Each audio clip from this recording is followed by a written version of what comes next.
A Mariano Cañas, que es el director de Executive Search de Esperis España. Gracias por estar otra vez, Mariano. Gracias a ti, José. Y a mi derecha tengo a Pablo Gutiérrez Jodrá. Pablo es partner de Unrop Referral. Gracias por estar, Pablo, otro año más con nosotros en la mesa. A ti por invitarme. La persona que no ha podido venir, que es Javier Uruburu, que es partner de la consultora Principal Partners, ha tenido un viaje de última hora y se ha excusado conmigo, con vosotros, de no poder estar, pero le agradecemos la voluntad de que esté por lo menos de espíritu.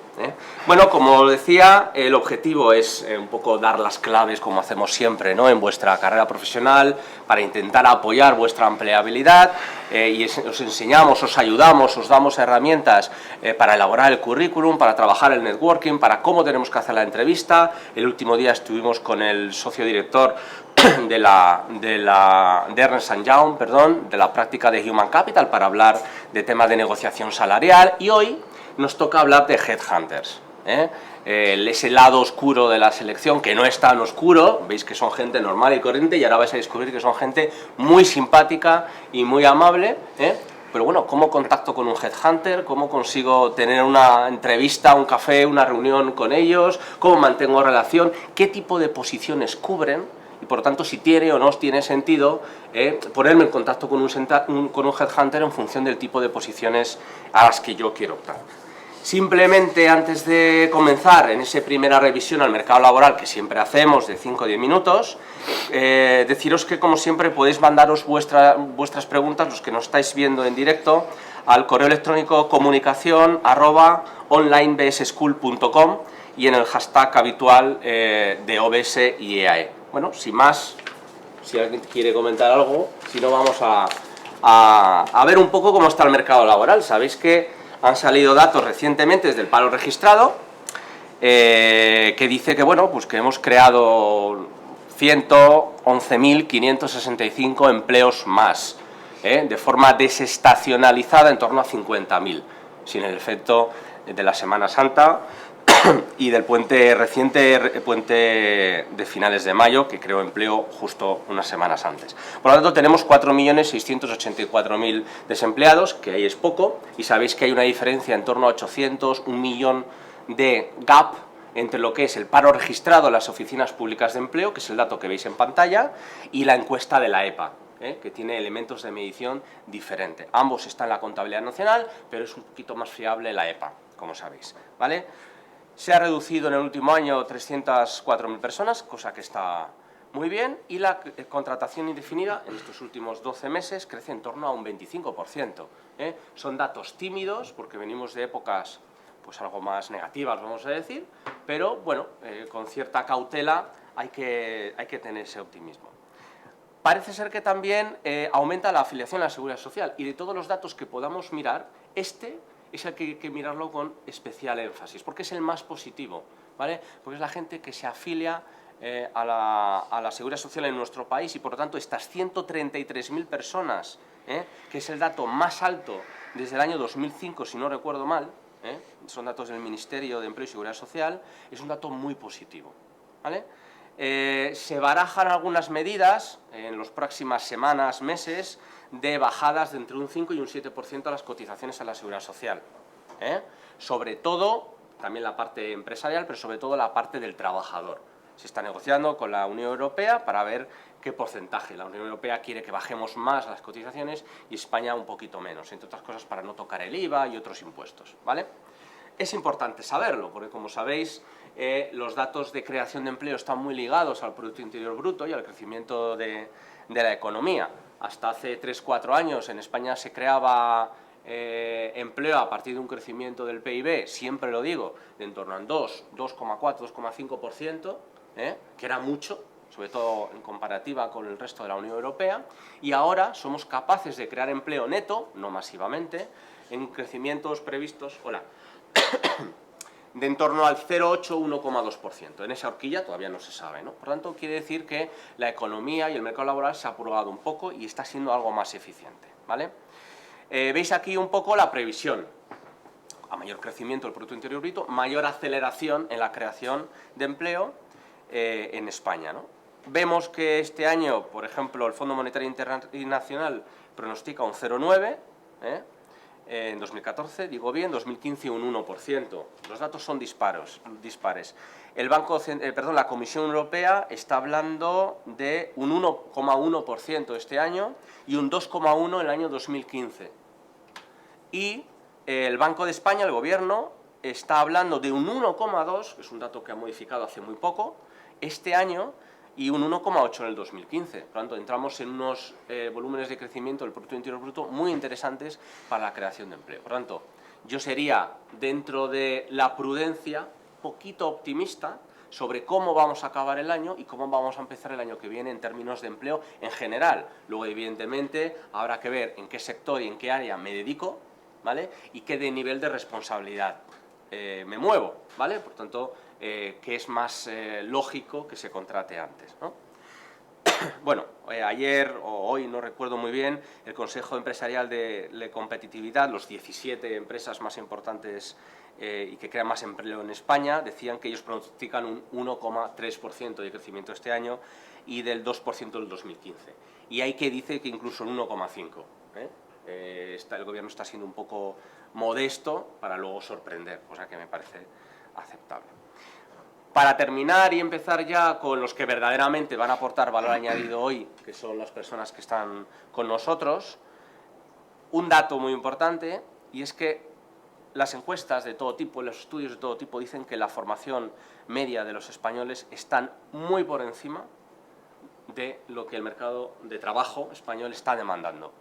Es un dato a tener en cuenta, es decir, hay una sobrecualificación en algunos puestos. Esto, que es fruto de un estudio, veremos si los headhunters que están con nosotros están de acuerdo o no, ¿vale? Porque es discutible, y que por lo tanto el mercado español está polarizado, es decir, las posiciones que más crecen en Europa y en España son las de mayor valor añadido, que tienen que ver con los trabajadores del conocimiento y la innovación y el valor añadido, y los puestos de trabajo, digamos, de poco valor añadido, que no requieren formación. La persona puede tener la formación, pero el puesto no lo requiere. Tradicionalmente estos son los puestos que menos salario tienen, al igual que tienen un salario más alto aquellos puestos que aportan más valor añadido. La franja intermedia desaparece, o tiende a desaparecer, se crean pocos puestos de trabajo. Lo que comentaba el Gobierno de reindustrializar España me parece una buena idea para cubrir esa parte intermedia, ¿vale? Que ahora suplimos con la tecnología. No me enrollo más. ¿Qué os parece lo que os acabo de comentar? Lo pongo sobre la mesa. Interesante, pero son los datos que hay. El tema que tú decías de, no sé si queréis luego entrar sobre la situación de mujeres en la parte alta, ¿quieres tocarlo sí, luego? Por supuesto, sí, no, tocamos ahora. En el gráfico que veis en la derecha es un estudio de la Unión Europea, dice que, bueno, pues que hay una especie de techo de cristal y que hay pocas mujeres en porcentaje ocupando puestos directivos. Y era otro dato para romper el hielo que yo había puesto sobre la mesa.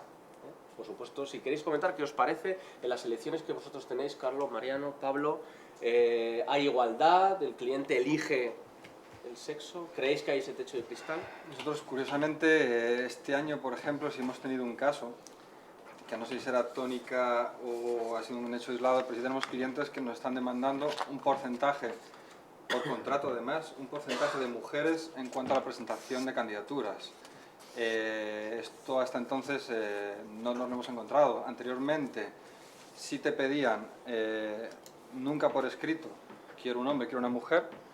Este año pasado, por primera vez, una multinacional muy conocida nos ha pedido, quiero tener un X%, que me asegures que me vas a presentar mujeres dentro de la presentación de candidatos que vamos a tener. Entonces, ya te digo, no sé si es un hecho aislado, si es una tendencia por lo general, sobre todo en los puestos, pues cuando hablas ya de miembros de consejo, que te voy a contar de consejeros delegados, etc. Es complicado. 90% es al final la situación familiar, que todos conocemos, etc. ¿Creéis que esto tiene que ver con códigos de buen gobierno y políticas o planes de igualdad que tienen algún elemento por ahí dentro? Claramente, los códigos de buen gobierno lo que han hecho es intentar discriminar positivamente para que se incorporen mujeres a los consejos. Y es una medida que yo creo de carácter pendular y efectivamente casi todas las incorporaciones que podamos hacer nosotros, que son consejeros independientes, normalmente y en los últimos años son preferiblemente mujeres.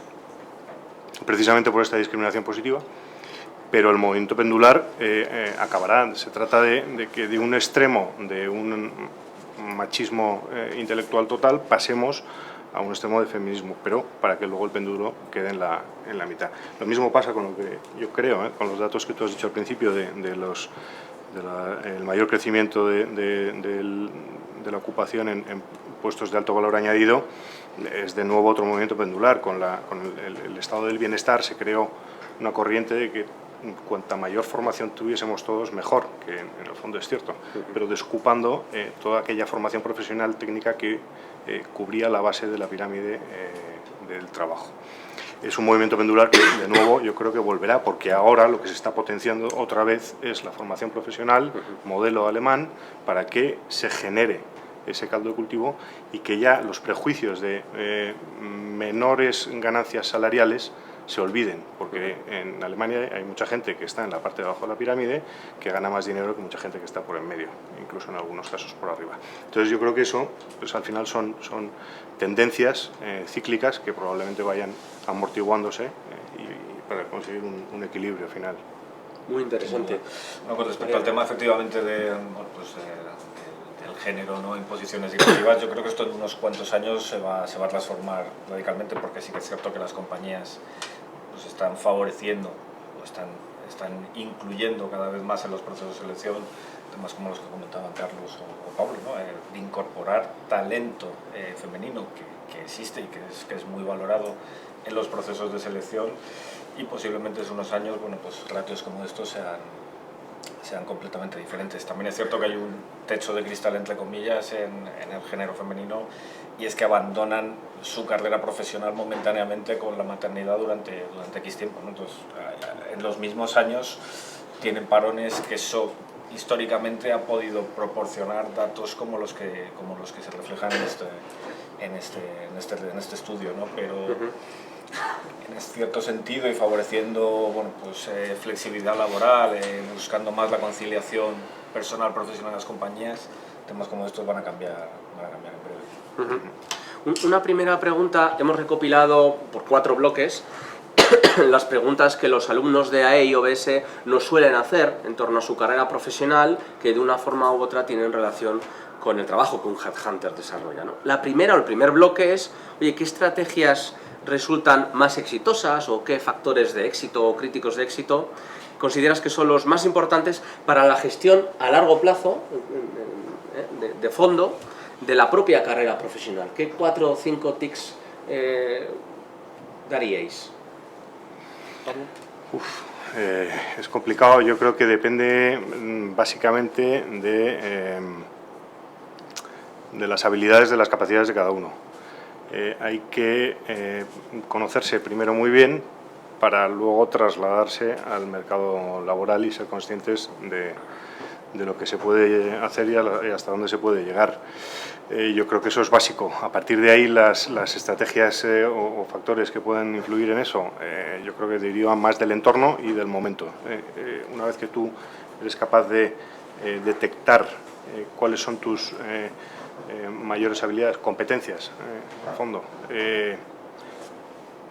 y tienes una clara idea de lo que quieres ser de mayor, es encontrar el entorno que te proteja y que te ayude a conseguirlo, el entorno ideal. Claro, esto no es fácil, y sobre todo yo creo que no nos enseñan a hacerlo, que deberían enseñar a hacerlo en los últimos años de bachillerato, antes de salir a la universidad, o incluso en la propia universidad, que cada uno se conozca y se valore y sepa muy bien dónde está su capacidad y dónde no. Y luego trasladar al mercado y dentro de un entorno, pues saber también cuáles son aquellas competencias que está demandando en ese entorno, en este caso empresa, para que tú puedas potenciar las tuyas y salir catapultado. Efectivamente, al final, estoy con Pablo, es dirigir la carrera profesional, implica eso, dirigir y dirigirlo uno mismo. Y es un tema muy complicado porque eso implica un análisis de los puntos fuertes, potenciales áreas de mejora que tenemos cada uno como profesionales, y una visión muy clara de lo que está pasando en el mercado y qué podemos aportar, en qué momento, en qué compañía y dónde podemos aportar. Al final, en un foro hace tiempo pues ya lo tratábamos, ¿no? Cada uno de nosotros somos nuestra propia marca profesional, tenemos nuestros atributos, nuestros puntos fuertes, nuestras áreas de mejora que todos tenemos, y tenemos que saber nuestra marca, dónde la podemos hacer valer. El modo de gestionar la carrera profesional es tener muy claro quiénes somos profesionalmente, qué podemos aportar, y tener una foto muy clara del mercado profesional para saber dónde podemos aportar. Claro, la ecuación es difícil, sin duda, es muy difícil, las cosas como son. En muchos casos las carreras profesionales son un devenir, ¿no? Que, bueno, sumo o cúmulo de casualidades que en un momento estés en un sitio que funciona o que no funciona. Si fuésemos capaces de tener una visión clarísima nuestra a nivel profesional y saber quiénes somos y tener perfectamente claro cuál es el mercado, pues sería el modo de dibujar el camino. Pero fácil, obviamente, no es fácil. Carlos, ¿quieres añadir? O sea, coincido con ellos, por a lo mejor hacerlo un poco más sintético y más fácil de ver y más útil, dependiendo al final, pues todos los que estáis aquí sois seniors, más o menos seniors o bastante seniors. El problema es que tenemos que elegir muy pronto, y si tuviese que decirte una palabra sería foco. O sea, lo importante es tener foco desde que empiezas. El problema es que si tienes que empezar a buscar un trabajo con 18 o 23 años según terminas tu carrera, si tu entorno no te ha dado una visión de dónde tienes que ir, dónde puedes ir, cómo tienes que actuar, cuáles son los tips básicos de cómo, o sea, tu padre, tu hermano, o sea, a no ser que sea alguien que está muy cercano a un mundo de la selección, no te dice cómo hacer una entrevista de trabajo. O sea, los tips básicos, ahora con internet tú puedes encontrar esa información, anteriormente a lo mejor no, pero lo importante es tener foco ya para perfiles un poco más seniors. Y yo, hablando además de mi propia experiencia cuando tuve que hacer mi último cambio laboral, yo me haría un DAFO personal. Te haces un DAFO, cuáles son mis debilidades, mis fortalezas, qué amenazas tengo en el mercado y qué oportunidades puedo encontrar con mi perfil. Al final, eso que requiere también un ejercicio de autocrítica y de conocerse a sí mismo. ¿Qué recomendaría? Pregúntale a tu entorno, oye, ¿cómo me ves? ¿En qué soy bueno? ¿Qué puedo mejorar? Pero muchas veces no tienes una visión realista de lo que tú eres. Tú piensas que eres muy bueno porque eres tú y te conoces a ti mismo, pero no eres consciente además de situaciones muy básicas o de características personales que no das importancia en ellas, y que de cara a un mercado exterior ese primer contacto con tu entorno te puede ayudar. Entonces, foco, o sea, ¿qué es lo que quiero? ¿Dónde estoy? ¿Y qué pasos tengo que dar para conseguirlo? Por eso ese DAFO primero creo que es importante. Receta mágica, pues como han dicho, no hay. O sea, todo depende de las personas. Hay que ser muy realista. O sea, si no tienes un perfil directivo porque tu personalidad no sabe navegar políticamente, o sea, no es una persona que se sienta cómodo en la comunicación con otros, pues puede ser un excelente ingeniero a nivel técnico, pero no pretender ser un director comercial. Entonces, al final va con la empresa, como han dicho tanto Pablo como Mariano, perdón, con la empresa, con la persona, como han dicho ellos. Entonces, yo haría eso, tener ese foco muy claro y hacer un DAFO personal de qué es lo que soy, dónde quiero llegar el día de mañana, y pues, bueno, luego poco a poco la vida da muchas vueltas también. Muy interesante. El factor suerte, importantísimo, pero bueno. Perdona, Carlos. No. Muy interesante. Tengo una pregunta aquí, además la primera, a ver si la traduzco un poco. Pregunta un poco sobre las competencias esenciales para una persona senior y tal. Además voy a poner un ejemplo, porque muchas veces nuestro jefe o nuestro director o el director general nos dice, bueno, antes de que yo te promocione, tienes que serlo. Tienes que parecerlo, es decir, tienes que actuar como, tienes que comportarte como, tienes que pensar como, es decir, tienes que tener las habilidades, ¿no? Y las competencias como el puesto al que quieres optar, ¿no?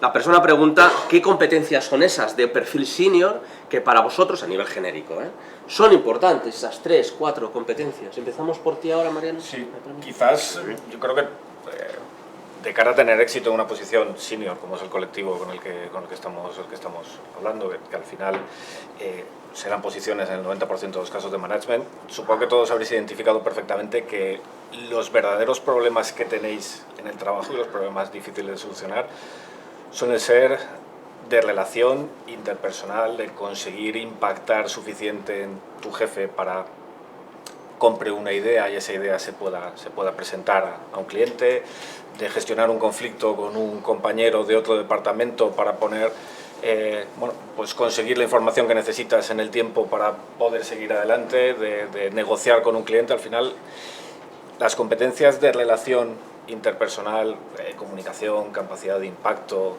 negociación, trabajo en equipo, dirección, para un perfil senior quizás son las que puedan tener más importancia y más cabida, ¿no? Porque los problemas técnicos se resuelven, o las dificultades técnicas te las sueles encontrar en los primeros años de tu carrera profesional, y a partir de ahí se presuponen ciertas cosas como el valor en los soldados, ¿no? y lo que te encuentras son problemas de relación y de gestión, ¿no? Y esas son las competencias pues quizás más importantes hoy en día, ¿no? ¿Pablo? No, totalmente de acuerdo. Básicamente, simplemente añadir, las competencias técnicas son las que definen el puesto. Esas competencias técnicas se adquieren a lo largo de la carrera profesional y por eso se va subiendo de nivel dentro de la compañía. Formación y experiencia. Pero las que realmente marcan el perfil directivo son las competencias personales. Son la capacidad de comunicación, la de negociación y la de gestión de equipos, entre otras, muchas. Esas son las que te van a marcar el que tú llegues a un puesto directivo o te quedes por el camino. Carlos, ¿algo que añadir? Totalmente de acuerdo. Al final es habilidades, te diría, o sea, técnicamente cada posición que nos demandan tiene sus peculiaridades, pero realmente la parte personal es más importante de lo que podéis creer en una selección. Muchas veces el cliente, cuando te da las competencias, que a todos nos encantaría que nos den un listado con las competencias ideales de la persona, te dicen una palabra: quiero una persona normal. O sea, estoy harto de que me pidan una persona normal. O sea, me piden una persona normal, no quiero nada más. Entonces, normal puede ser todo lo extenso que tú quieras. ¿Qué es normal para un cliente? Pues que comunique bien, que se relacione con sus compañeros, como han dicho ellos, también con facilidad. Dependiendo, pues ya si es un perfil directivo, pues que tenga cierta ascendencia. Pues normal para cada una de las posiciones tiene una serie de competencias, pero al final entended lo que queráis por normal, pero eso es para que veáis la importancia de la parte personal en una selección. Por mí, bueno, yo estoy cansado también, y vosotros seguro, cansado de ver currículums que te llegan, no es que tengo 2 másteres, una formación genial, pero luego la parte personal tiene unas carencias que realmente a la hora de venderse con un cliente es donde falla en la entrevista. Entonces yo os diría también que os analicéis ese dato que hablábamos antes, analizar la parte de personalidad, cómo la tenéis enfocada para la posición que queréis llegar a tener. Hay una pregunta aquí que yo creo que ya está contestada, que dice que si es más interesante un perfil técnico especialista o generalista de gestión. Creo que está completamente contestada por lo que acaban de comentar. Cuanto mayor es el nivel de responsabilidad, más pesan esas habilidades, ¿no? Esas capacidades que tienen que ver con la toma de decisiones, con solucionar problemas, con saber explicar y transmitir. Pero porque las otras se dan por hechas. Porque las otras son se dan por básicas. hechas. No, si no tienes las otras, no puedes, aunque seas el tío más simpático de España, efectivamente, no vas a conseguir nada. Muy bien. Siguiente, preguntan por aquí, y yo creo que ya entramos en materia, oye, ¿qué hace realmente a un candidato interesante y que capte vuestra atención, que os parezca a priori pues un profesional pues eso, interesante, ¿no? ¿Cómo contactar con vosotros, ¿no? Yo es que creo que La pregunta de toda la vida. Los candidatos son interesantes en función del puesto que estás buscando. Y si el puesto es director financiero, pues todos los candidatos que tengan un perfil financiero y que se adecúen a lo que está buscando el cliente serán candidatos muy adecuados y muy interesantes para mí en ese momento. Si es, por el contrario, un perfil de dirección comercial, pues serán los candidatos los que tengan esas habilidades, los que sean interesantes para mí en ese momento. Yo creo que lo que hay que hacer es intentar enfocar la búsqueda en el terreno adecuado donde tú, como hemos dicho antes, eres más fuerte, y a partir de ahí, pues oye, que se dé la conjunción de la oportunidad y el momento justo, ¿no? Y los requerimientos del cliente, porque al final vosotros Claro. buscáis un guante, ¿no?, a lo que el cliente necesita, Es ¿no? importante también, en ese sentido hay que contextualizar un poco que cuando un cliente contacta con nosotros, al final nosotros vamos a trabajar un proyecto muy ad hoc para lo que el cliente está buscando y nos va a marcar una serie de requerimientos. Nosotros somos un servicio profesional que el cliente pues obviamente va a pagar. Cuando el cliente nos demanda algo, nos están pidiendo un perfil muy concreto y bueno, pues en esa medida los candidatos son interesantes en función pues de la tipología de cliente con la que podamos estar trabajando. Seguramente si hacéis un análisis de firmas de consultoría, de executive search, headhunting, como queréis llamarlo, veréis que cada uno pues tiene un diferente portfolio de clientes. Si os vais a enfocar, no tenéis un perfil financiero y contactáis con algunas firmas que su foco principalmente es trabajar perfiles financieros, posiblemente sea muy difícil que tengáis contacto con ellos porque no les va a resultar interesante vuestro perfil. No es que no tengáis un perfil interesante, es que no es el tipo de, bueno, pues de profesional con el que ellos suelen trabajar.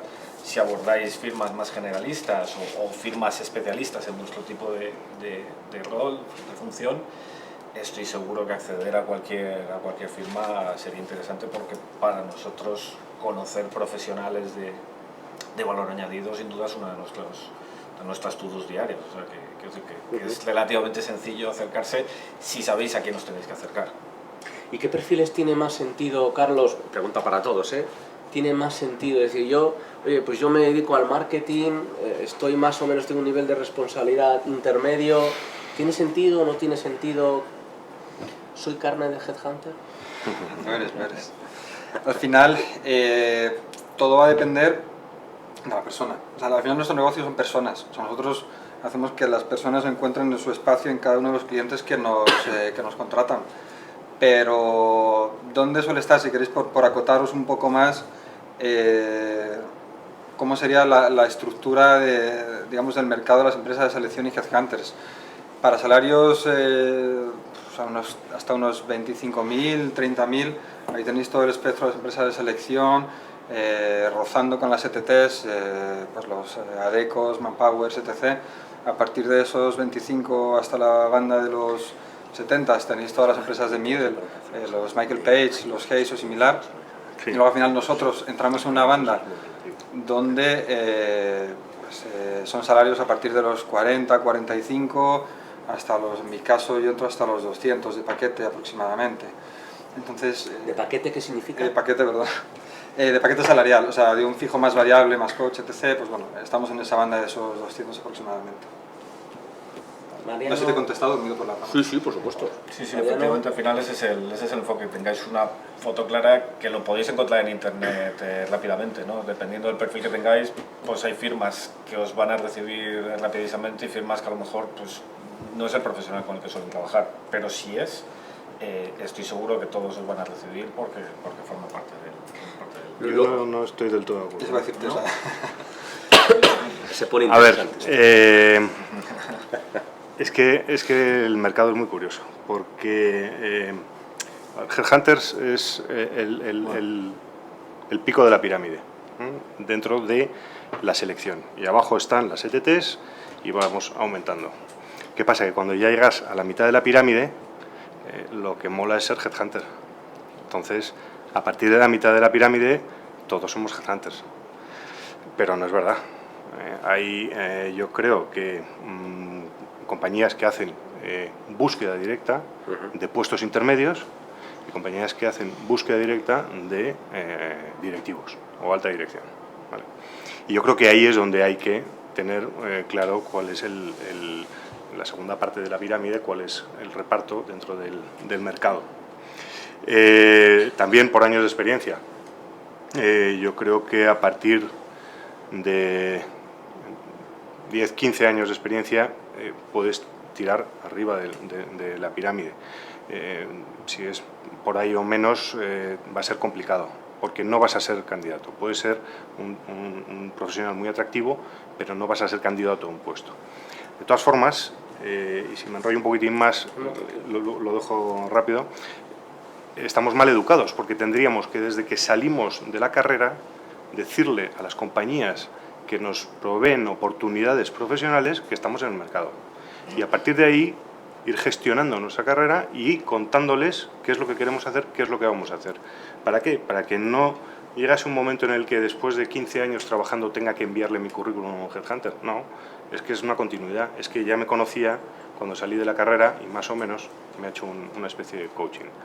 Esto lo hacen en otros países y lo hacen muy bien. Yo creo que esto es una asignatura pendiente que tenemos nosotros porque el mercado está todavía un poco verde, pero debería ser el principio de todo. Muy bien, ¿te parece? Por apuntar,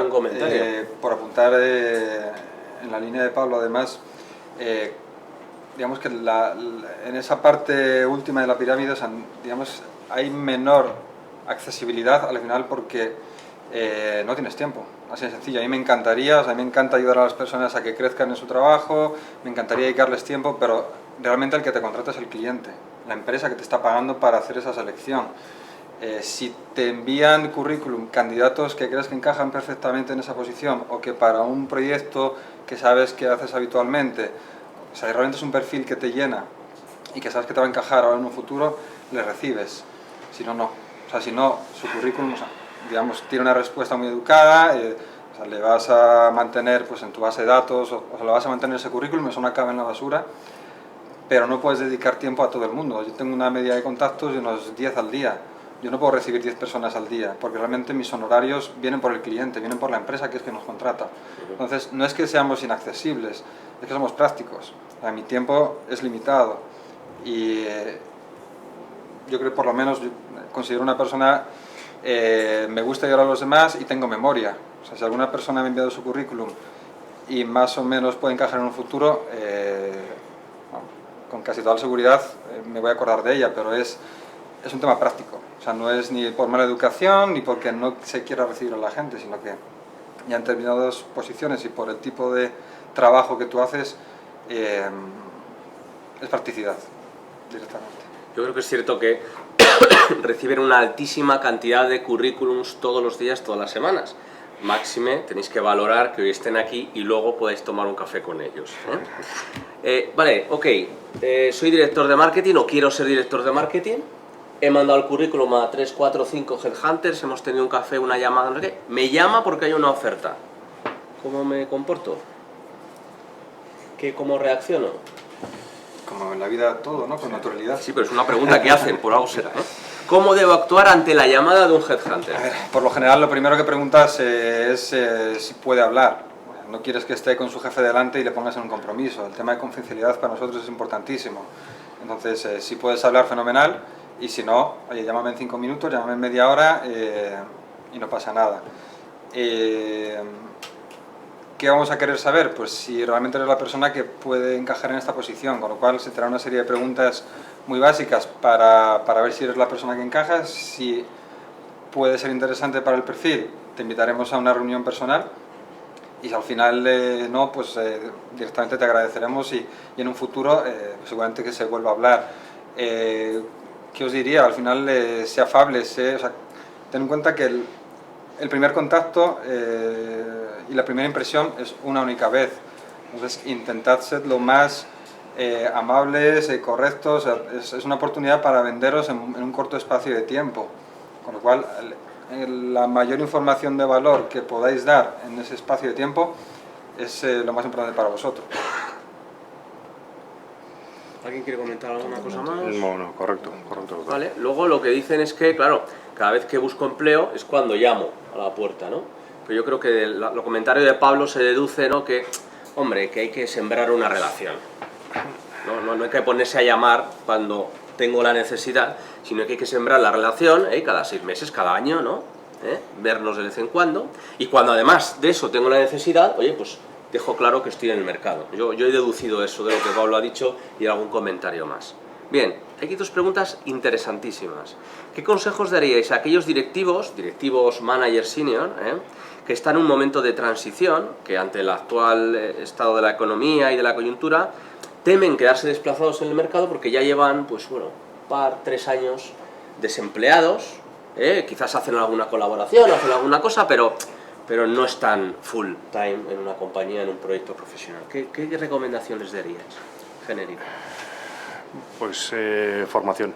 Yo creo que es muy importante cuando llevas mucho tiempo desempleado, el que te renueves no solo de tus conocimientos, sino de los contactos que puedas hacer en las escuelas de negocio, con los compañeros y con los profesores. Eso además te mete o te puede propiciar meterte en una rueda que no conocías hasta ese momento y que te puede suponer pues un trampolín de salida. No estaba coordinada, la respuesta. No, sin duda, como comenta Pablo, al final, en un momento de transición quizás lo que hay que hacer es aumentar la empleabilidad. La empleabilidad se aumenta pues desde desarrollando nuevos conocimientos, nuevas formaciones y nuevos contactos profesionales que en escuelas, etcétera, se pueden desarrollar y te pueden abrir nuevos canales, nuevas puertas. Al final hay que gestionar esa empleabilidad. Carlos. Totalmente de acuerdo. Al final, una escuela de negocios no es solamente un centro de formación, es un polo de contactos. Es la única manera, si tú estás desempleado, de las pocas maneras factibles y fáciles de tener una red distinta. Con lo cual, A pensar que comentábamos antes el tema de los contactos con candidatos y cómo ser candidato a un headhunter, en muchos casos los candidatos que no siguen en un proceso se pueden convertir en informadores nuestros, ¿no? Y pues a lo mejor estáis en un proceso de selección, no sois los finalistas por cualquier factor, cualquier matiz, pero podemos deciros, ¿conoces a alguien que pueda encajar en esta posición? Porque al final él tiene el perfil un matiz X. En una escuela de negocio, tomando un café, etcétera, pues es un momento perfecto para tomarse un café y que alguien diga, oye, pues me han llamado X y me plantea este proyecto que a mí no me encaja porque tiene una movilidad geográfica que me tengo que ir a vivir a X sitios, que resulta que hay que hablar un idioma que yo no hablo y os puede dar una penetración, un nuevo contacto, una siguiente derivada para entrar en el proceso. Al final hay que abrir el número de contactos y gestionar el networking, ¿no?, personal. Lo complico un poco más. Acabo de cumplir 55 años. Y quizás, me puede interesar, si en España no crecemos mucho y no mucha oportunidad, hacer carrera internacional. ¿Puedo con 55 años además hacer carrera internacional? La pregunta es difícil, lo sé, pero tiene mucha frecuencia. Porque no, al final va a depender de la persona. Si tú me dices que eres un gerente con 55 años, pásame el currículum. Si tú con 55 años tienes un puesto, digamos, poco demandado, poco atractivo, no solamente aquí, sino fuera, tienes un problema. O sea, el mercado manda. Claro, al final tienes que volvemos a hacerte tu DAF, o sea, analízate. O sea, soy realista con mis expectativas. 55 años gerente, fantástico. 55 años y tienes un puesto que no ha crecido mucho digamos, en la estructura de la compañía, pues puedes tener un problema. Es mercado. Muy bien.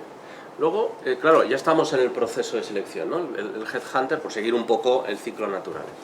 Headhunter, ve que somos un candidato válido a priori, y bueno, tenemos una reunión. Claro, hay headhunters que te invitan a una sala de un hotel, si llevas toda la documentación y la mercancía, y tienes que demostrar tu valía profesional desde un punto de vista de la dirección, la gerencia. Y hay otros headhunters con los que, comes, tomas un café, tienes una reunión en su despacho. Es decir, hay diversas formas de convencer sobre la propuesta de valor como directivo en esta posición, ¿no? ¿Cómo me la preparo? Esa es la pregunta, ¿no? Que no está aquí, que la he sacado yo. ¿Cómo me preparo esto? Lo de la sala del hotel no lo he entendido muy bien, ¿no? Pero... Bueno, yo te entrevisto en la oficina. Sí, bueno. Bueno, cuando viajo fuera, sí. Bueno, algún headhunter internacional quizás tiene necesidad de reservar una sala de hotel. Todo blanco, ¿eh? Bien, ¿no? Yo creo que te han dado pistas en una llamada telefónica sobre qué es lo que quieren saber de ti, de tu carrera. En esa llamada telefónica tú tienes que ser muy hábil para sacar toda la información que puedas. Y nosotros somos muy malos porque no damos mucha información, con lo cual la cosa está complicada, pero se puede, si eres habilidoso. Entonces, en función de esa información, lo que tienes que hacer es ver de nuevo tus capacidades y tus fortalezas y intentar potenciarlas al máximo en esa dirección y las debilidades, pues ocultarlas, no mencionarlas o intentar disimularlas. Y luego, pues naturalidad. Yo es que creo que si yo estoy buscando un perfil definido, no estoy buscando ni amigos ni compañeros de viaje, estoy buscando un perfil definido que me ha dado una compañía. Si encajas en el perfil, te lo voy a decir, y si no encajas en el perfil, también. ¿Qué pasa? Los perfiles no son como piezas de puzzle, no son exactos, no son precisos. Entonces ahí es donde, en un entorno donde tú puedes jugar con tus habilidades para que más o menos a mí me hagas creer que la pieza es más o menos la que encaja. Y eso es lo que tienes que conseguir en la entrevista personal. Y luego, Headhunter es una persona, cada uno tendrá su estilo. En la medida que yo pueda conocer cuál es el estilo, ¿no?, de ese Headhunter, ¿no?, su forma de trabajar, conocerlo un poco. Sí, pero ten en cuenta que tenemos que ser objetivos. Y entonces, como he dicho, yo no voy a hacer amigos. Y hay gente que a mí me gusta mucho, pero que no le gusta al cliente. Entonces, no me tienes que gustar a mí, tienes que encajar en el perfil. Entonces, lo que tienes que tener es muy clara información del perfil al que estás aplicando. Y a partir de ahí, no el headhunter, sino el perfil, tiene que ser tu foco de interés. Muy bien. ¿Algún comentario? No, sin duda, creo que se puede preparar, entre comillas, que efectivamente nunca se va a dar toda la información en una llamada en frío, porque el 90% de los casos nosotros vamos a trabajar, entre comillas, en ciego. Seguramente el cliente no quiere, por motivos X, que se sepa que se está gestionando el proceso, no queremos dar esa información al mercado para no hacer ruido, que es algo relativamente discreto, que se está buscando una posición directiva en una compañía, pero en la llamada podéis buscar información pues, del tipo de compañía que es, a partir de ahí podéis entrar en la web de la empresa, a ver si tiene referencias del tipo de compañías con el que trabajan, os podéis hacer una composición del lugar, ver si se ha publicado un anuncio en algún sitio, o un anuncio que habéis aplicado que os pueda dar pistas, y maximizar vuestros puntos fuertes, de identificar potenciales áreas de mejora, pues ya nos encargaremos nosotros para ver también la parte que pueda haber, y se puede buscar información. Perdón. Ahora vamos a tomar decisiones. Me habéis pillado, ¿eh? Vamos a tomar decisiones, ¿no? Yo siempre comento, también porque, bueno, veis que conozco un poco, ¿no?, el mundo del headhunting y tengo algunos amigos, que el extraordinario valor que da un headhunter es, y me lo he apuntado para que no se me olvide, primero el fit, ¿no?, el ajuste, como decía Pablo y Carlos, ¿no? Luego, el estilo que en esa compañía es necesario, cuidado, porque esto ya es intangible, esto ya es hilar fino, ¿eh? O sea, quiero decir que, hombre, la persona que yo al final, o las personas que al final presento como finalistas, tienen que encajar con su jefe, con sus pares y con el equipo que va a tener. Y en el grupo, y en la división, y en no sé qué, y en el otro jefe funcional que está en Shanghái, ¿no? Eso será la clave del éxito de ese profesional. Y luego con la cultura de la compañía, ¿no?, con la forma que tenemos de hacer las cosas en esta compañía. Y bueno, como cada uno es una persona diferente, unas personas tienen un estilo y otras otra. ¿Esto tiene el peso que estoy intentando darle? Totalmente, vamos. Yo creo que es, ¿Y al final es definitivo eso? yo creo que es la clave del éxito de un profesional en una compañía. O sea, un excelente profesional que ha hecho una carrera ascendente en una compañía puede cambiar a otra empresa con otra cultura completamente diferente y estrellarse radicalmente por no entender cómo funcionan las cosas.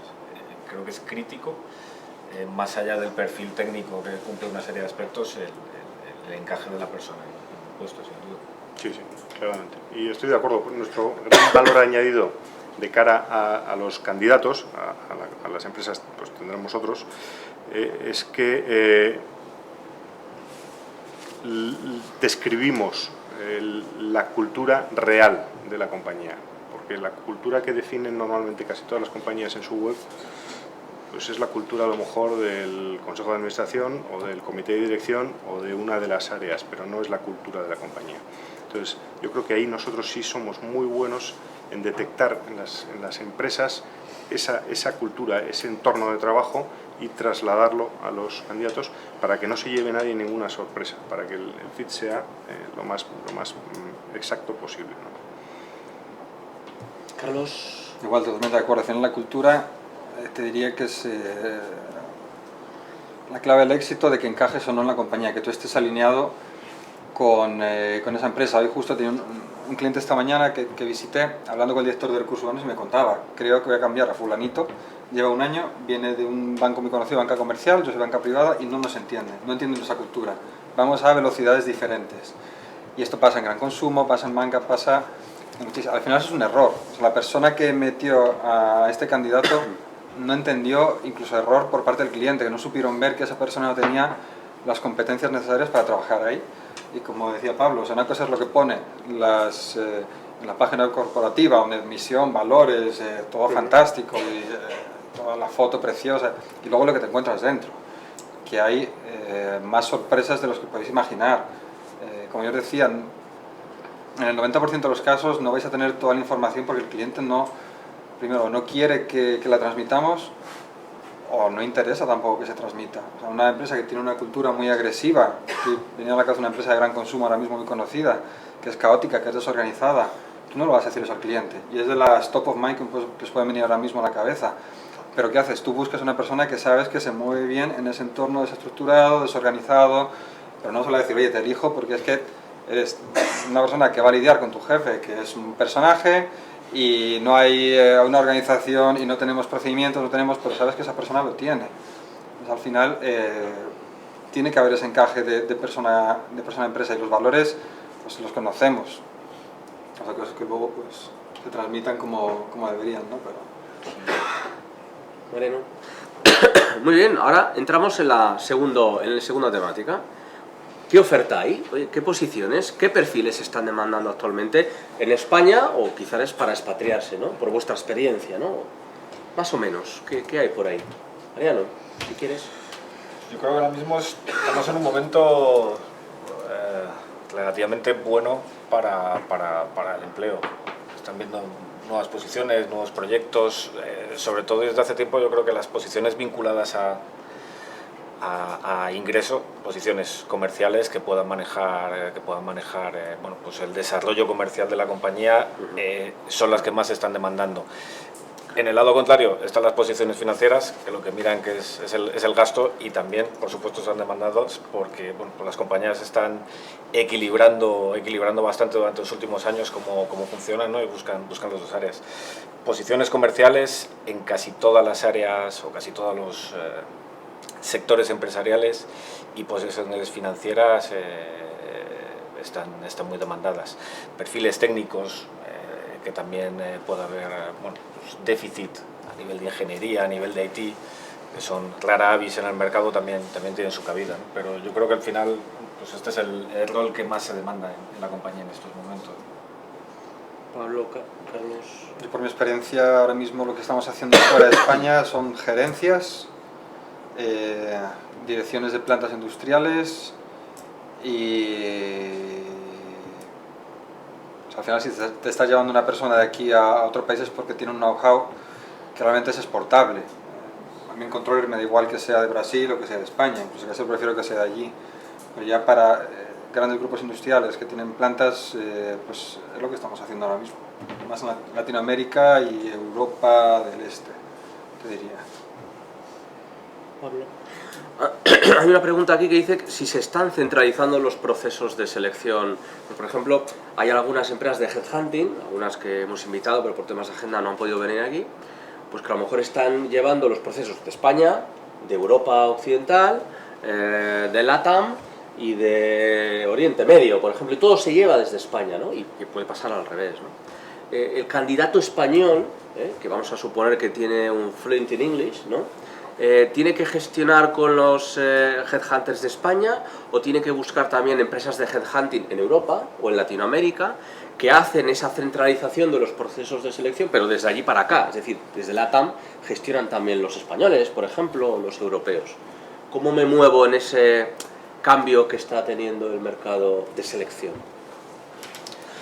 Yo creo que ahí la casuística es diversa, ¿no? Sí. Si al final la compañía tiene el centro de decisión aquí, ya estamos buscando una posición directiva que van a decidir desde España quién está en el país X, posiblemente la empresa que esté desarrollando, que esté gestionando esa búsqueda va a estar basada en España, porque son los que están trabajando con el decisor de la incorporación. En otras posiciones quizás de los mandos intermedios o posiciones técnicas puede ser muchísimo más global la toma de decisiones y se puede tener contactos con diferentes mercados, ¿no? Depende un poco de quién sea el decision maker al final de la selección. Sí, depende del país al que se quiera ir. Si se tiene claro el destino al que se quiere ir, yo además de trabajar con las compañías que conozco en mi país, porque o trabajamos fuera o tenemos una red muy grande y podemos trasladar candidaturas a nuestros socios en otros países, hay también headhunters locales en los países, que les pasa lo que decía Mariano Carlos, que no importa la nacionalidad, cada vez importa menos la nacionalidad de los candidatos para determinadas posiciones. Entonces, yo haría ese trabajo, yo me informaría de qué firmas hay en qué país y a todas ellas intentaría llegar de una forma o de otra. Igual depende cuál sea tu foco, cuál sea la zona geográfica. Si te interesa realmente una experiencia internacional, sí tienes que hacer un pequeño análisis. Por ejemplo, nosotros somos un buen polo para Latinoamérica. Yo el último puesto que hice fue una dirección general para Brasil, me llevé un español y mi cliente era un alemán que buscaba un español porque no se fiaba de los locales, y te lo decía así de claro. Con lo cual está muy bien, porque quiere decir que somos más serios que algunos por ahí fuera, ¿no? Pero si tu foco es, por ejemplo, Oriente Medio, te diría, vete a Londres. O sea, habla con headhunters de Londres, porque allí están además muy verticalizados, muy especializados, cosa que en España somos un poco más generalistas, entre comillas. Allí puedes encontrar headhunters especializados en los que se pueda ocurrir. El mercado anglosajón es mucho más adelantado que un mercado latino. Y, por ejemplo, para un Oriente Medio, pues ese es tu sitio. Si quieres irte a trabajar a Dubái, no empieces a buscar en España, porque no lo vas a encontrar, no vas a tener la respuesta que tú esperas. Habla con un headhunter de Londres. Ya quieres ir, por ejemplo, a Australia, etc., vete a Singapur, que es donde hay un foco muy importante, pero incluso desde Londres, por amigos que tengo trabajando en otros headhunters en Singapur, etc., y realmente cuando han buscado en esa zona se han ido a Londres. Realmente te diría, foco Latinoamérica, España está bien. Foco Oriente Medio y demás, vete a Londres. Foco Estados Unidos, pues ya sabes dónde están. Pero sí hay que hacer un pequeño análisis también. Muy bien. Aunque ya hemos comentado en este tercer bloque pues, cómo prepararnos y relacionarnos con un headhunter, aquí hay un par de preguntas que me parecen interesantes, ¿no? Siempre se habla de los logros profesionales y que hay que saber venderlos y explicarlos y transmitirlos. ¿Realmente le dais tanta importancia? Pablo, Mariano, Carlos, ¿es tan importante que el candidato sepa vender los logros y los éxitos en experiencias pasadas? Bueno, claro, yo creo que es fundamental, hay que saber venderse, pero en todo, hasta para comprarse un traje. Yo creo que hay que... yo siempre vuelvo al principio, es que el conocerse a sí mismo es fundamental para luego trasladarlo al resto, que en el fondo es venderse. Si no eres capaz de comunicar tus éxitos, tienes a priori ya un hándicap de salida importantísimo y probablemente tus defectos se vean mucho más. Entonces, lo que hay que hacer es vender, potenciar al máximo todos tus éxitos, todos tus logros, todas tus capacidades positivas y disimular el resto. Clarísimo. Al final esto es un proceso comercial, es decir, entre comillas, lo que estáis haciendo es una presentación comercial de vuestra puesta en valor. Igual que cualquier compañía, cuando quiere hacer una presentación comercial, pues aporta referencias, aporta casos de éxito. Pues en el caso de estar en una entrevista de trabajo, hay que aportar casos de éxito también. Pues hay que poder poner en valor que durante el periodo X se acometió un proyecto que implicaba lo que fuese y poder ponerlo en valor, poder explicarlo, poder explicar el rol que se ha tenido ese proyecto y cómo se ha liderado, qué es lo que se ha aportado y que sirva como carta de presentación comercial, ¿no? Al final es como cualquier función, como cualquier momento de venta, ¿no? ¿Quieres agregar algo, Carlos? Al final, efectivamente, esa comunicación yo a veces prefiero un candidato que sea técnicamente un poco menos potente de lo que me han pedido, pero que comunique mejor, a un candidato excelente técnicamente, pero que luego no sepa venderse. Claro. Porque al final buscas también el potencial y es lo más importante, comunicar en todos los sentidos. Las últimas dos preguntas y vamos terminando ya para que vosotros y las personas que nos están viendo nos puedan preguntar. Dentro de este capítulo he preguntado, bueno, ok, ya me he sentado con el Headhunter un par o tres de veces, sé que soy finalista, está cerca de la toma de decisiones. ¿Qué puedo hacer? Realmente pregunta, ¿qué trucos nos podéis recomendar para que después de esas 2, quizás 3 reuniones pueda gestionar ese recuerdo, esa reunión, ese después de, para de alguna forma mantener el contacto con el Headhunter? Por Yo no creo leer la pregunta. que lo decía Carlos al principio, si yo creo que me acuerdo Mando un email. Todos. Sí, pero me acuerdo que casi todos los candidatos Pero finalistas. nadie hace. Otra cosa es que no sean finalistas. Ajá. Si has participado en el proceso y no has sido candidato finalista, entonces a lo mejor tienes menos recuerdo dentro de la mente del Headhunter, pero si has llegado al final, es que yo creo que no hace falta recordarlo mucho. Básicamente, mantener un contacto normal para saber dónde está cada uno y para que no se olviden de ti, pero vamos, no creo que haya que hacer ninguna cosa especial. Naturalidad, el no ser demasiado pesados. Es que el otro día me comentaba un compañero que recibió un mail un 1 de enero a las 12 y pico, mira, no es el día para contactar. No. Ya. última bloque de pregunta. Pecados capitales. ¿Qué es lo que nunca se debe hacer con un Headhunter? Creo que tenemos una idea, pero si queréis destacar 1, 2, 3 puntos. Mentir. Totalmente. Mentir, Mariano. Sí, totalmente. Mentir, Pablo. Sí, sí. Yo creo que está claro. Chicos, abrimos el turno de preguntas, si os parece. Yo dispararía a todo lo que hay, además es de día, no parece que hayamos avanzado tanto. ¿Empezamos con preguntas presenciales o empezamos con las online, como queráis? Empezamos con las presenciales. ¿Quién es la primera persona que rompe el hielo? Que tendrá un punto positivo. No, ¿por qué no hacemos una cosa? En vez de Claro. preguntan la pregunta así entre el público y luego la repetimos cualquiera de nosotros en el estrado y no pasa nada. También Así puede ser. Es que si no, no... A no ser que alguien quiera subir. Claro, Sí, primera pregunta. Sal, por Podría favor. hacer caso. ¿Te llamas? Randolph. Ponte en el estrado porque también te quiere ver, también te quieren ver desde México, desde Shanghai, desde Alemania. No le presiones. Sí, yo tengo una consulta. Acércate al micrófono, por favor. Sí, yo tengo una consulta. En el caso que estés interesado en una propuesta de trabajo en el extranjero, Sí. pero actualmente estás residiendo en España, ¿qué dirección pones? O sea, porque no te quita un punto a favor, digamos, el hecho de decir estoy en España o decir estoy, por ejemplo, Londres o Alemania. O sea, como decir no está aquí, no nos interesa. La temporalidad supongo que es importante. Pon el email. Vale. Muchas gracias. No, yo creo que no. Yo creo que ahora no limita. La residencia no te limita a la hora de... Fíjate, cada vez más, pues lo decíamos antes, los procesos son globales.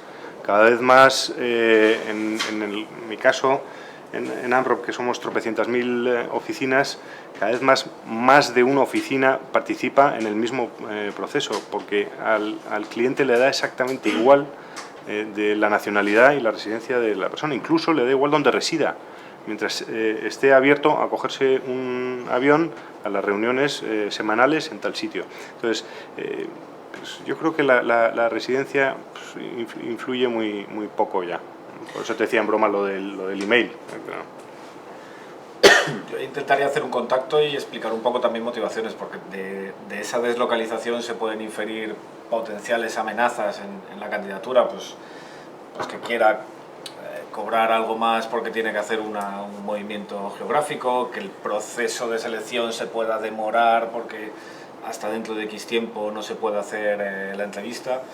Pero si puedes hacer un contacto, puedes explicar motivación por esa deslocalización o por ese movimiento geográfico, yo creo que no hay ningún problema. Igual, o sea, a mí si me encaja el currículum y me gusta, me da igual donde viva, que por eso está Skype, y muchos de los procesos internacionales que hacemos, por no decirte el 90%, vía Skype. E incluso con cliente, a lo mejor, bueno, sí, ya la última entrevista para que vean que tiene brazos y piernas, en presencia, si no, videoconferencia. ¿Más preguntas? Por favor, acércate. Sí, luego el compañero. ¿Tu nombre era? Sergio Huertas. Sergio Huertas. Sergio, Buenas. todos tuyos. Bueno, mi pregunta va en este sentido. Me gustaría plantear el siguiente escenario.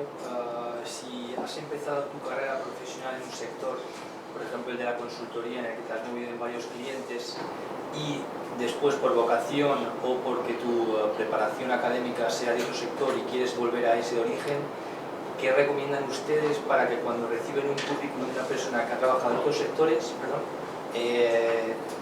poder hacerles ver a ustedes que puede también valer para ese otro sector?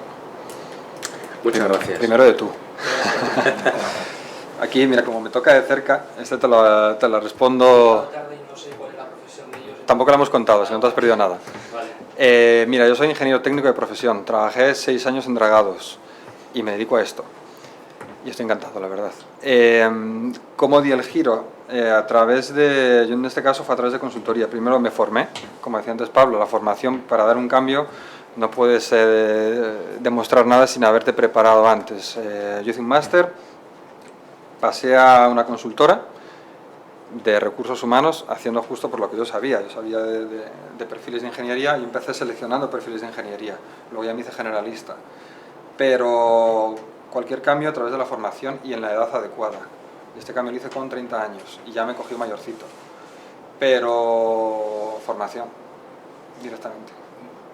Me viene muy bien el ejemplo porque yo en el caso también vengo de una formación técnica en ingeniería de caminos, ¿de acuerdo? Y al contrario he empezado todo en el sector de consultoría, ¿de acuerdo? Entonces sí que me quería relacionar más a proyectos de ingeniería, pero ahora mismo el marco a nivel nacional en cuanto a infraestructura sí que está más complicado.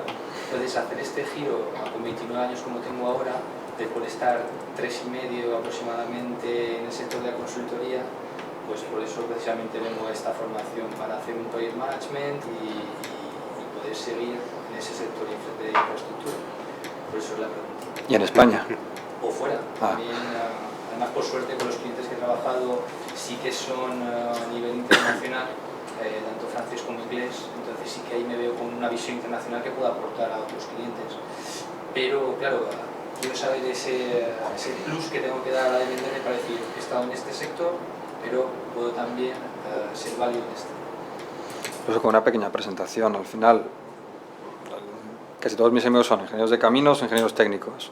Puedo decir que el 80% de los que están en España en paro. Y los que no están trabajando en Latinoamérica o con ofertas para irse a Oriente Medio. O sea, si tú quieres seguir trabajando de ingeniero, y luego ellos que también que opinen, pero te diría fuera de España. Ahora mismo ninguna ingeniería está contratando en ninguna, y si contratan es para irse fuera. Ahora Dragados va a ganar obra en Canadá, se ha ganado el metro de Lima, etc, etc, fuera de España. Ahora mismo aquí, pequeña carta de presentación y ya está. Muchas gracias. ¿Algo más que comentarle? No, bueno, hay cuando quieras, sectores y hay profesiones que son más propensas a hacer esos cambios y a poder hacer cambios sectoriales. Yo me acuerdo hace unos cuantos años, los profesionales que trabajaban en el gran consumo fueron tremendamente demandados para las áreas comerciales y de marketing de banca. Y eso mismo fue unos años más tarde en telecomunicaciones.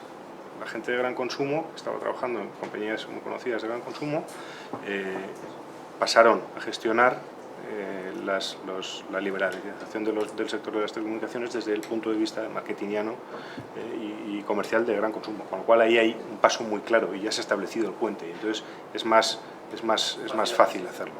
En el caso de consultoría, la consultoría te abre muchísimo, entonces la consultoría es un ejemplo muy bueno para cambiarse de sector. Muchas gracias. Gracias a ti. El otro compañero, sí, por favor. Os pediría un poco de brevedad para dar unas preguntas. ¿Tu nombre era? Juan Luis. Juan Luis, ataca. Buenas tardes. Es un tema más de estilo que otra cosa. Habéis comentado el acceso a vosotros, ¿no? Para tomar ese café, ¿qué hago primero? ¿Os mando el currículum y me explico? ¿O realmente os pido una cita y sin embargo no os pido ese contacto? ¿Cómo romper el primer hielo, no? ¿Cómo romper el hielo? Sobre todo por aprovechar el tiempo, ¿no? Ir al grano, ¿no? Yo creo que ambos. mandarnos un currículum explicando cuáles son tus motivaciones, mandarnos el currículum explicando cuáles son tus motivaciones, cuáles son tus intereses, el objetivo de la reunión, de por qué quieres reunirnos, y pedir una cita es el modo. Y efectivamente, pues dependiendo un poco del tipo de cliente con el que trabajemos, pues tendrá más cabida, te podremos derivar a otros compañeros quizás, pero es el modo de encontrar la reunión. Yo recuerdo un comentario de un headhunter y me dijo, oye, y recibo 20 correos electrónicos, LinkedIn, mensajes, no sé qué, al día. Y hay uno o dos que por lo que dicen o por cómo lo dicen me llama la atención. Y dice, no dice nada diferente, es, no sé, cómo se expresa, ¿no? Pues a veces esa persona que se expresa así en 5 o 6 líneas, pues yo quiero conocerla porque me pica la curiosidad, ¿no? A veces cuando mandamos ese correo electrónico, la forma de contactar, o cuando nos cogen el teléfono, lo que decimos en ese minuto y medio, cuenta, y cuenta mucho. No sé si estáis de acuerdo. Totalmente. Al final es un cebo, ¿no? Si queréis. ¿Más preguntas? ¿Online quizás? Sí, por supuesto. Sí. Claro que sí. Tenemos 3 preguntas presenciales, luego metemos alguna online, si te parece, para ir cambiando presencial online también. Hola, ¿cómo te llamas? Julián Sandoval. Julián Sandoval. Todo tuyos. Bueno, esa es una pregunta muy complemento. Ustedes que son especializados, ¿cómo es la herramienta de LinkedIn hoy día para apoyarnos a nosotros y apoyarse a ustedes también? ¿Cómo ustedes la optimizan? ¿Cómo nosotros la podemos optimizar? ¿Y qué tanto provecho le podemos sacar? Porque hoy día, pues, esta ha sido la red social que se ha vuelto como la líder en todo el tema de contratación y de búsqueda de talentos. Muchas gracias por la pregunta, muy interesante. Yo esto creo que depende mucho de cada persona y de cada firma.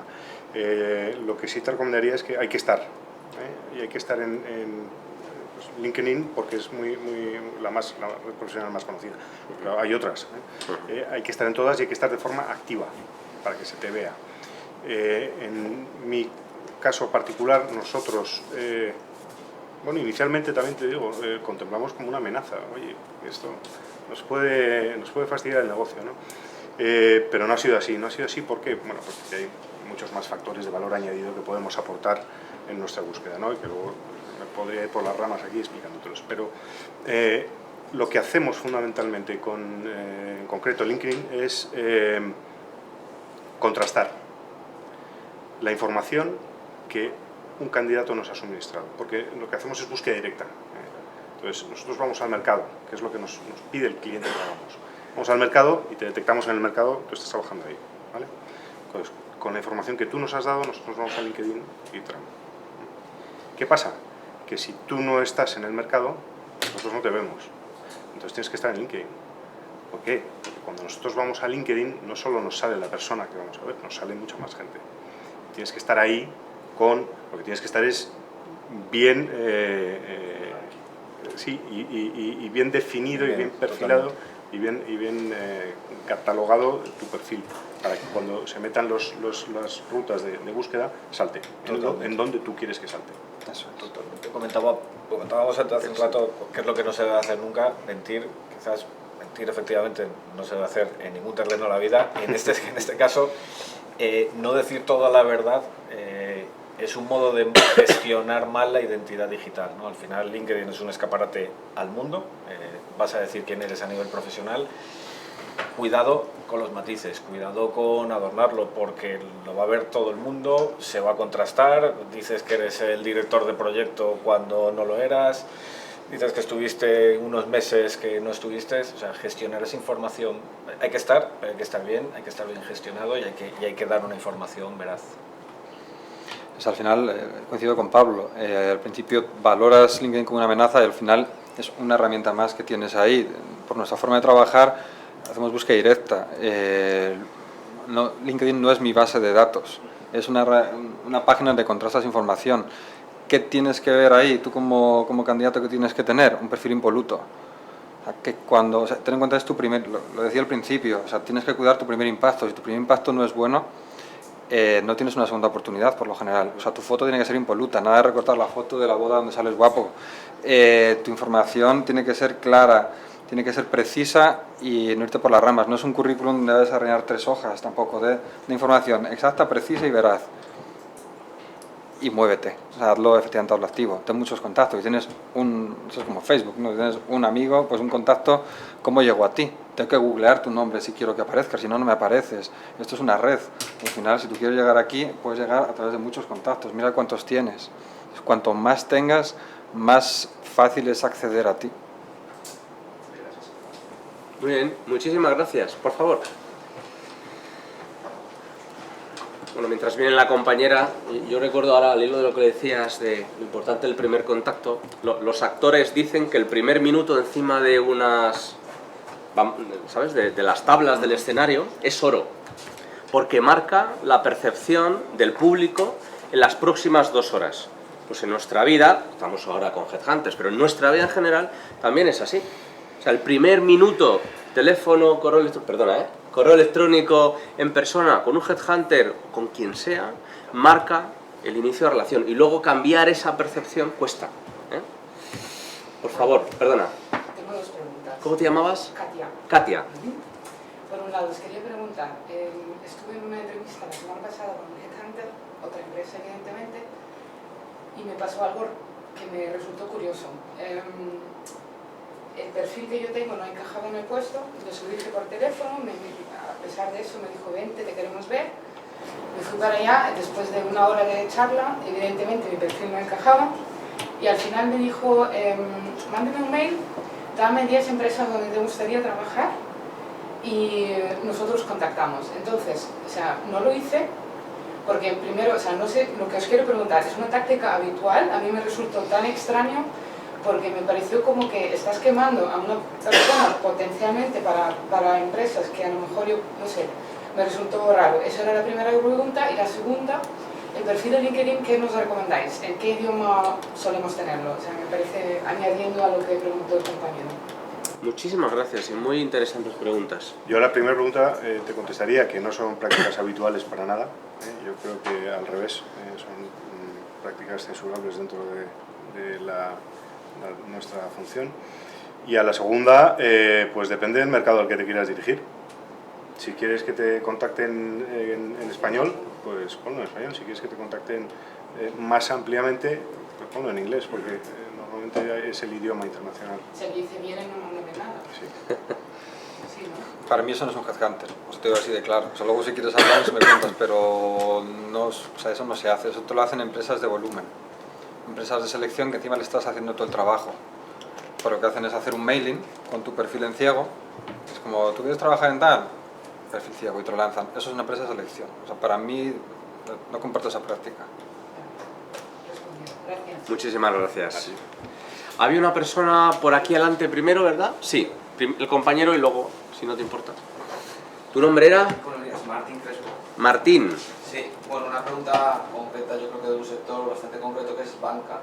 Hablaba antes Carlos, bueno, yo tengo 33 años, llevo 10 años trabajando en banca de empresas y ahora mismo lo que veo que se demanda sobre todo son profesionales más orientados a la banca comercial y lo que es a la banca privada fundamentalmente. Mi pregunta es si veis que el mercado de las empresas se está reactivando, si se están demandando ya profesionales de banca de empresas, porque bueno, pues ahora mismo es el segmento en el que se están peleando todas las entidades, las pymes, es el segmento más rentable y lo que veo que todavía no hay en el aspecto de candidatos una búsqueda muy activa en comparación con la banca privada. Muchas gracias, Martín. Mariano, Carlos, Pablo. Es que banca, sinceramente, lo veo complicado. Ya has visto la noticia de Barclays que se va de España. Una de las 2 grandes va a hacer una reestructuración de las 2.000 personas. Me encantaría decirte la varita mágica para banca, pero al final se tendrán que componer piezas que se vayan yendo, pero grandes contrataciones, sobre todo en banca retail y demás, por lo menos mis clientes no tengo nada de visibilidad. No sé si Pablo...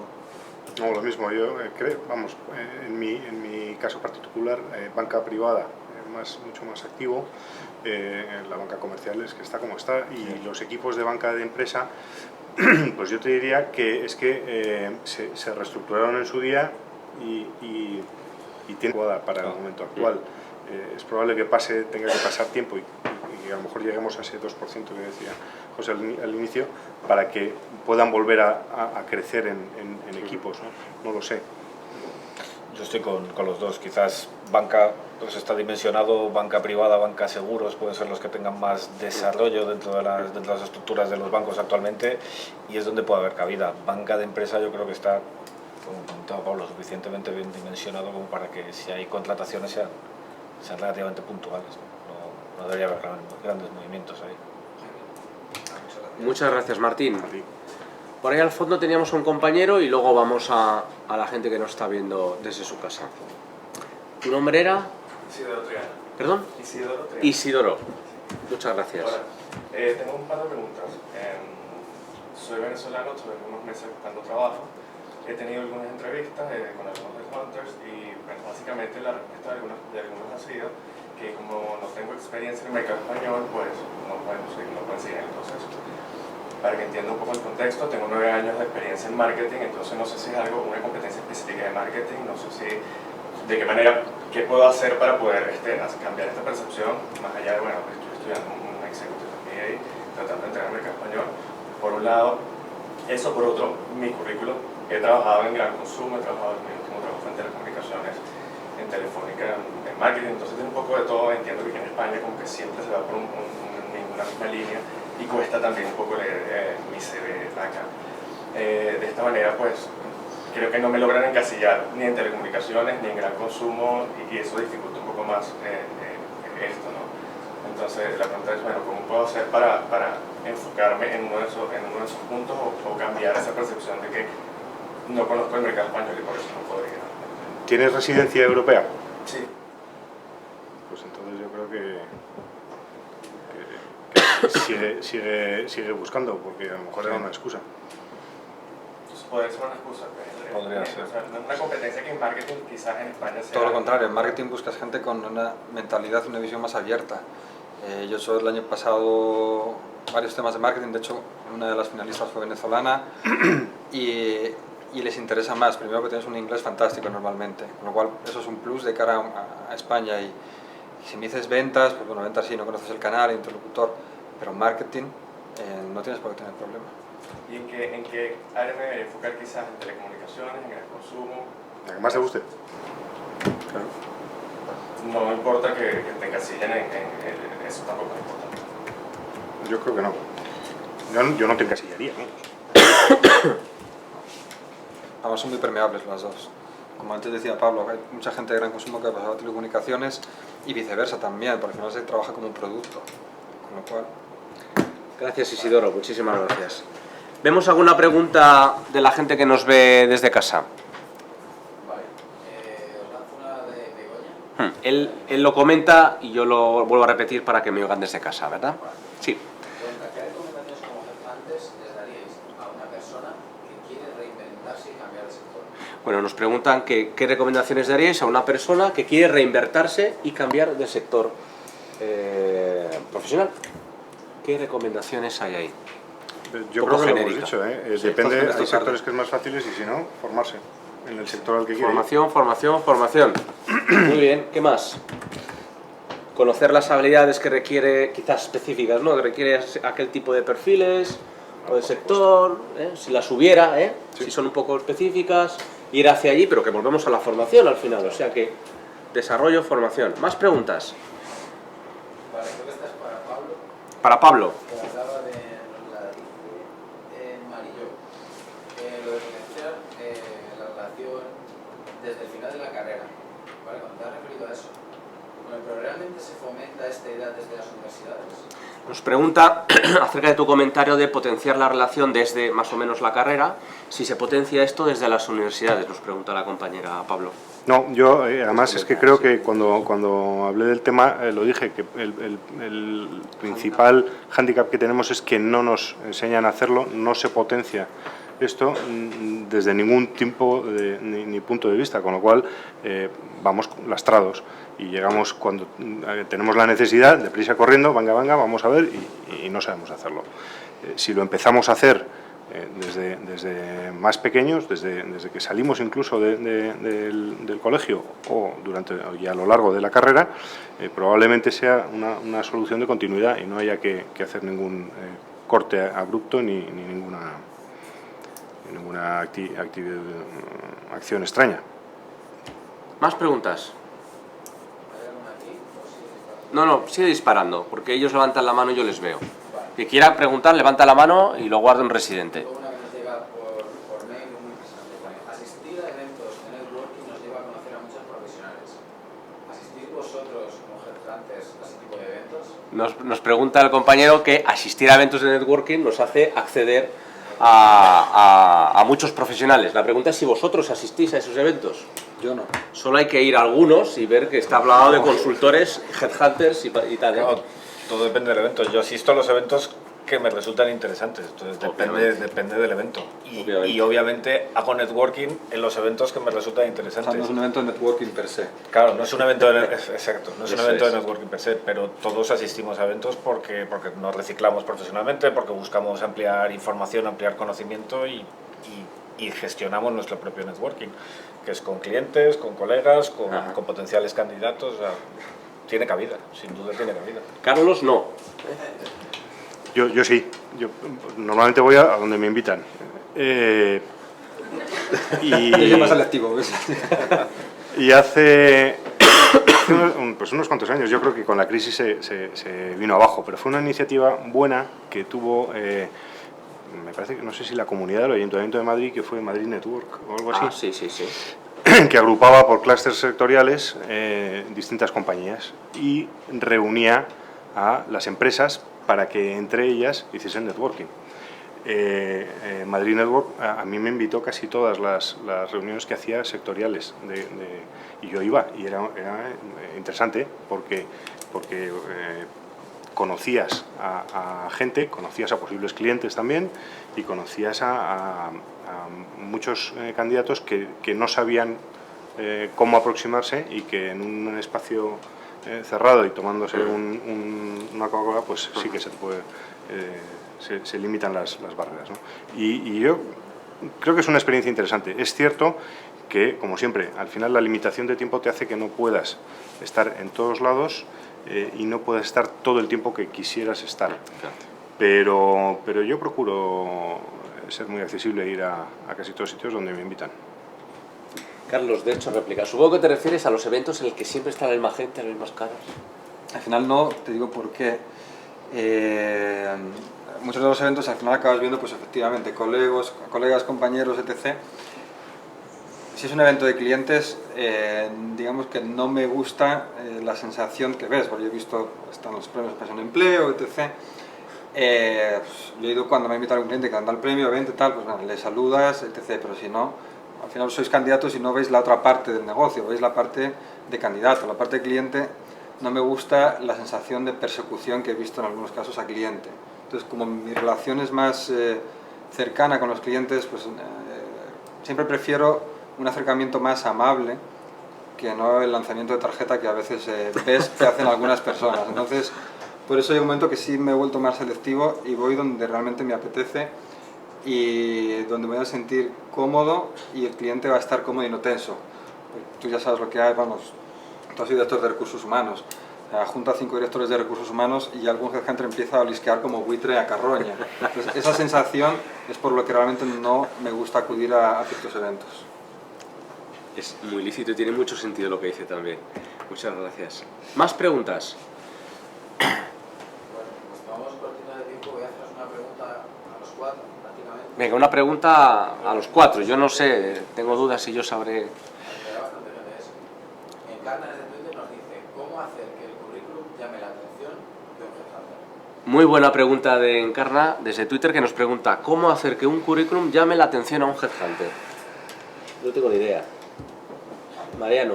Pues yo creo que volvemos un poco también a lo que comentábamos al principio, ¿no?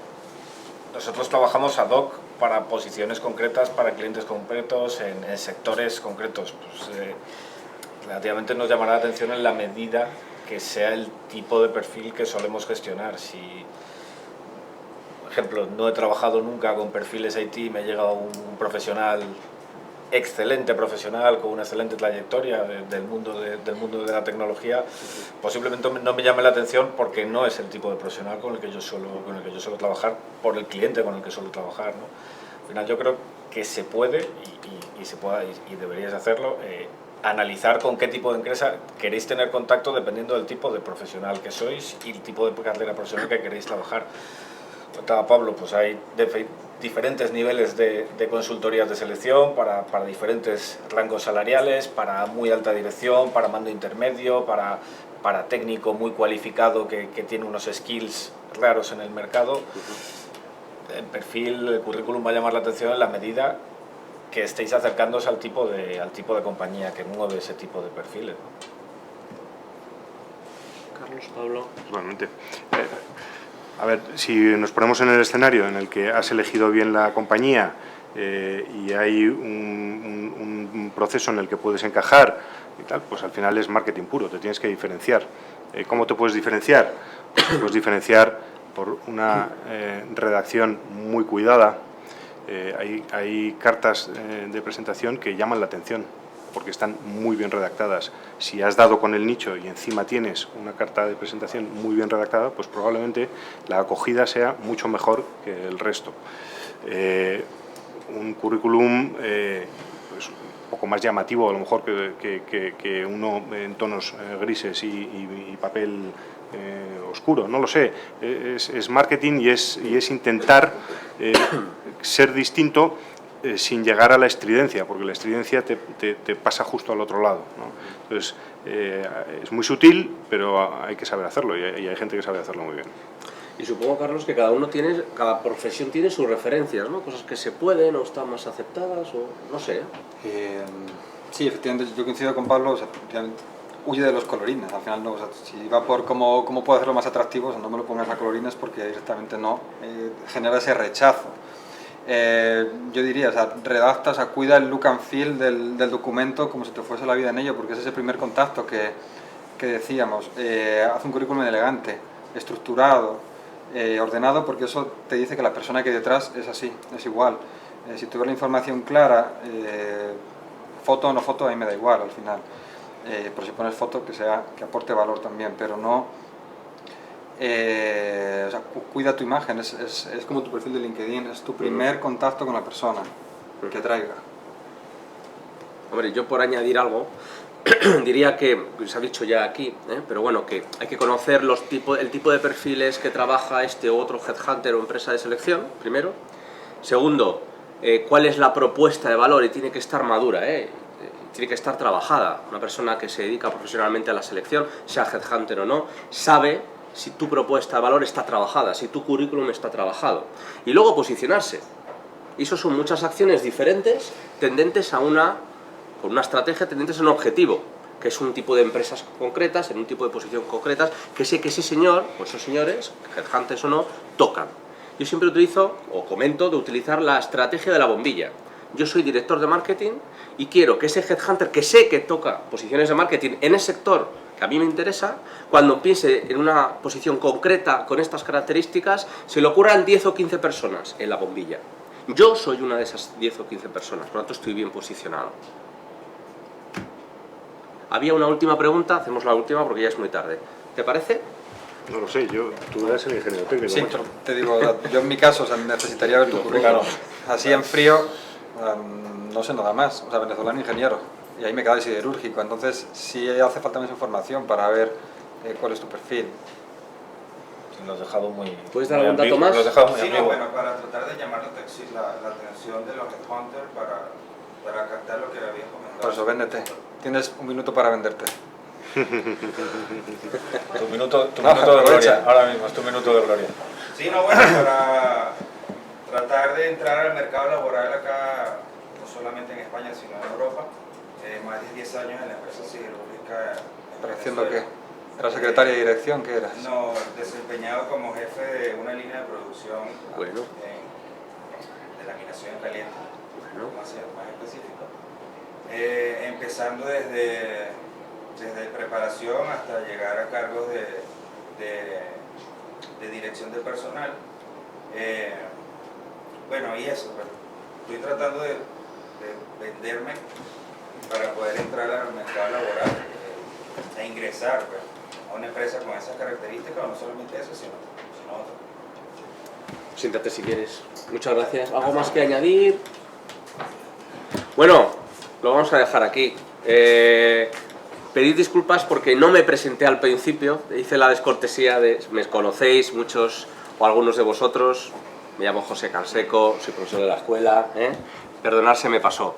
Gracias a todos por venir a otro evento más, a los que nos escucháis en casa, a los que estáis en directo, y os espero el próximo día, y os podéis descargar el vídeo, por supuesto, que os enviarán un link en los próximos días. Gracias a todos. Y gracias a los ponentes, por supuesto, perdón, Pablo, Mariano y Carlos, disculpad. Vaya, vamos.